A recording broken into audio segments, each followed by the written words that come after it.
Et moi, ils peuvent me tordre les bras tant qu'ils voudront.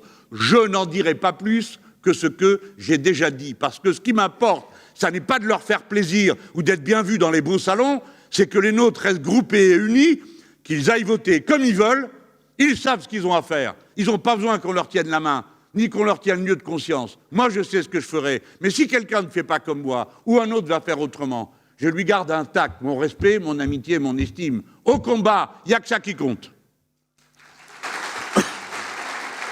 Alors, maintenant, j'ai un message à vous passer, que j'ai appris des autres. Ce n'est pas moi qui l'ai trouvé. L'analyse d'une élection est toujours un enjeu idéologique. Ne croyez pas que les chiffres parlent d'eux-mêmes. On fait parler les chiffres. Et pour peu qu'on vous répète avec assez de constance la même chose, on peut finir par croire que cette chanson exprime une réalité. Alors j'ai eu assez à en souffrir. Maintenant, il suffit de dire ses positions sur la Russie et sur l'Ukraine. Oui, lesquelles? Non, mais je veux bien en parler, mais lesquelles? Mais c'est un refrain. Et vous avez vu comment, dans les 5 années passées, nous avons eu à souffrir de refrains qu'il a fallu démonter. Et d'ailleurs, on n'y est pas arrivé tout le temps. C'est ça la force de la calomnie. C'est qu'elle laisse toujours une trace. Il en reste un petit quelque chose, toujours quelque part, un petit doute. Et donc, compte tenu de mes positions russes, vous avez entendu l'autre soir et votre position, vous ne croyez pas que... Ah bon? Vous me reprochez d'avoir soutenu le peuple ukrainien? Ah non, c'est pas ça que vous voulez dire? Ben alors dites-le. Bref, les chiffres du résultat, je vais en parler dans un instant. Ils valent ce que vous en comprenez, et suivant ce que vous mettez en rapport l'un avec l'autre. Par exemple, sur le fameux vote utile. Bon, je pense que je vois quelques sourires que vous avez déjà une idée sur la question. Bref, mais ce que je veux vous dire comme leçon à retenir, l'enjeu idéologique de la lecture d'une élection, et d'une manière générale, de la place de la théorie. Pour ma part, je ne veux pas qu'on croie que notre campagne était seulement une bonne campagne de communication. C'était une bonne campagne de communication. C'était même la meilleure, à condition qu'on pense que les autres faisaient campagne, ce dont je ne me suis pas toujours aperçu. Mais c'était une très bonne campagne.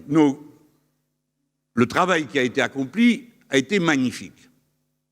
Il y avait les bons slogans au bon moment, les bonnes offensives au bon moment. Mais je veux que vous sachiez, peut-être que c'est présomptueux de ma part, que nous avons toujours agi, et depuis le premier jour, en pensant sur la base d'une théorie et de l'analyse de la société, qui pour nous s'appelle la théorie de l'ère du peuple et de la révolution citoyenne.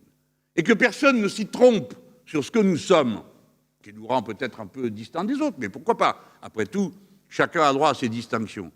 Nous sommes le mouvement de la révolution citoyenne, telle qu'elle est en cours dans le monde entier, dans des tas de sociétés qui ne ressemblent pas aux révolutions du passé, mais qui sont des révolutions de reprise du contrôle de sa propre vie, qui va des questions sociales aux questions écologiques ou aux questions existentielles et humanistes. La révolution féministe est pleinement partie prenante de la révolution citoyenne. Peut-être en est elle-même la forme la plus avancée, puisque c'est elle qui exprime le mieux la synthèse entre les revendications sociales, environnementales et les revendications individuelles de la politique. Et c'est au nom de tout ça que nous avons travaillé de cette façon-là et pas d'une autre. C'est au nom d'une analyse de l'état de la crise de notre politique de notre pays que nous avons agi comme ceci plutôt que comme cela, que nous avons refusé d'entrer dans certaines logiques pour en choisir d'autres. C'est le raisonnement théorique qui permet le raisonnement stratégique et les conclusions tactiques.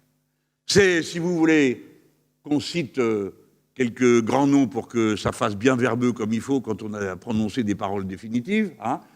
Alors c'est Kant qui dit ça. La théorie sans la pratique est absurde. Le philosophe, hein, Kant, Emmanuel Kant. Vous n'êtes pas obligé de connaître, hein, c'est pas grave, mais bon, vous le marquez, Kant, bon.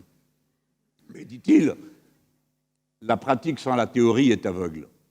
Nous ne pouvons pas agir d'une manière conséquente par rapport à nos objectifs si nous n'avons pas une compréhension théorique claire du monde dans lequel nous vivons, de ce qui le met en mouvement, des principes auto-organisateurs qui vont faire que les sociétés vont d'un côté ou de l'autre, et qui nous permettent de comprendre pourquoi il y a ici de si jeunes têtes dans cette salle.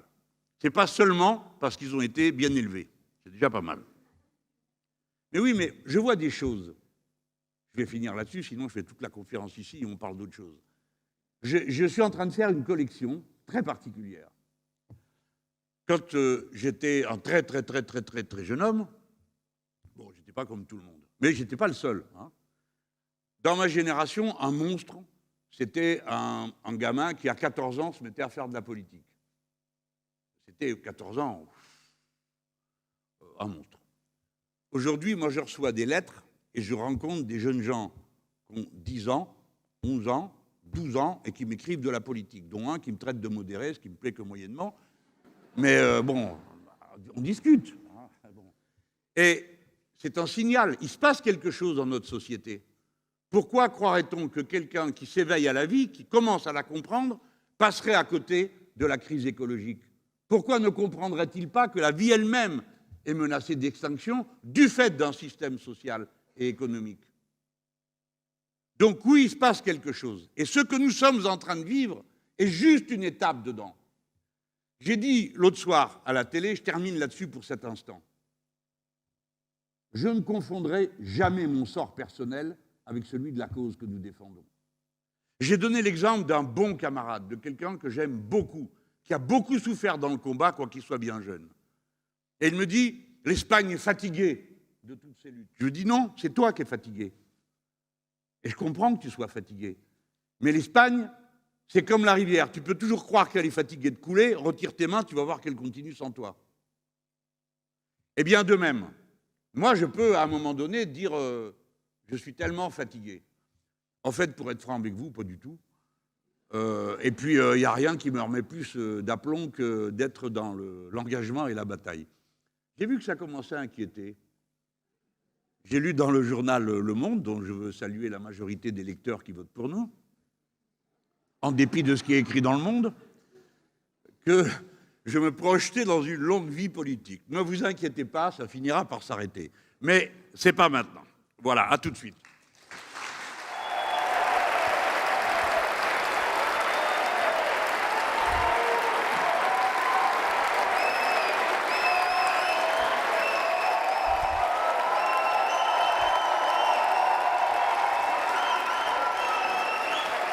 Ouais, c'est bon, c'est bon.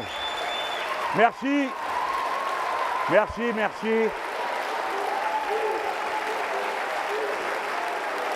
Juste un peu, alors.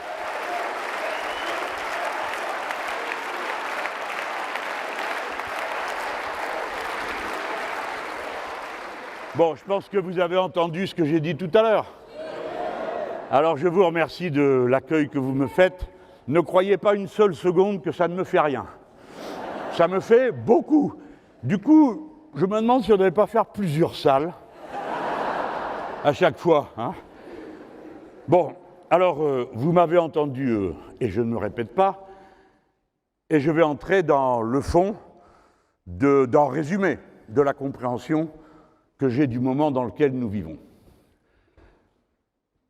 D'abord, j'ai conclu par ces mots. C'est à l'intérieur d'une séquence que nous nous trouvons.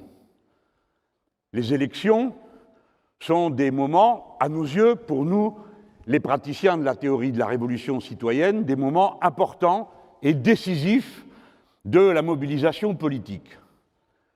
Il y a d'autres formes de mobilisation sociale, d'autres formes de mobilisation politique. Parfois, il faut y aller dur quand il s'agit de se débarrasser d'une dictature. Mais pour nous, c'est une très grande conquête que d'avoir des élections, le droit à un débat, et à travers ces débats démocratiques et pacifiques, pouvoir trancher. C'est d'ailleurs tellement évident que nous surveillons toujours de très près les conditions dans lesquelles les dites élections s'organisent et que nous sommes tous très sensibles au fait que parfois il nous semble que ce n'est pas ce qu'on nous avait dit. Notamment, une élection sans débat, c'est un petit peu compliqué. Une élection où tous les jours, les caméras de télévision guettent le dernier bombardement dans un autre pays, mais soudain s'arrêtent d'en parler quand on arrive au deuxième tour.